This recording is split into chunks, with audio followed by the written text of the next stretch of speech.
उस रात रूबी घर में अकेली थी। उसके पेरेंट्स घर से बाहर गए हुए थे। रूबी और उसका प्यारा डॉगी जैक घर पे अकेले थे। टीवी ऑन था। रात के तकरीबन 10 बजे थे। उसने टीवी पे इसी एरिया में कोई सीरियल किलर के होने की न्यूज़ देखी। वो बहुत ही डर गई।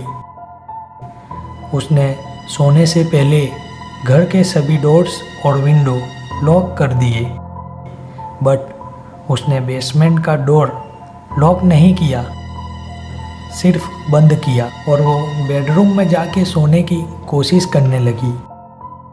उसके डॉगी ने उसके बेड के नीचे अपनी जगह ले ली। उसे अजीब सा डर लग रहा था, बट फिर भी वो कब गहरी नींद में सो गई उसे पता तक नहीं चला। नींद में उसे बाथरूम से पानी के टपकने की आवाज़ सुनाई दे रही थी और साथ ही साथ में वो अपने डॉगी की चाट को भी महसूस कर रही थी। उसका डॉगी उसे प्यार से चाट रहा था और फिर वापस सो जाता था।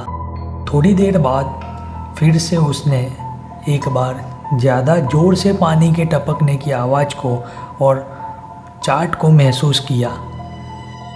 पानी के टपकने की आवाज़ अचानक से बढ़ने लगी। वो उठी और बाथरूम की तरफ जाने लगी। उसने जैसे ही बाथरूम की लाइट ऑन की, उसने उसके डॉगी को शावर की नोजल से लटकता हुआ देखा। वो बहुत ही ज़ोर से चीखी। वो बहुत ज़्यादा डर गई थी। उसके डॉगी का खून टपक रहा था। रूबी की नज़र सामने रखे मिरर पे पड़ी। उस पे उसके डॉगी के खून से लिखा था, इंसान भी चाट सकता है।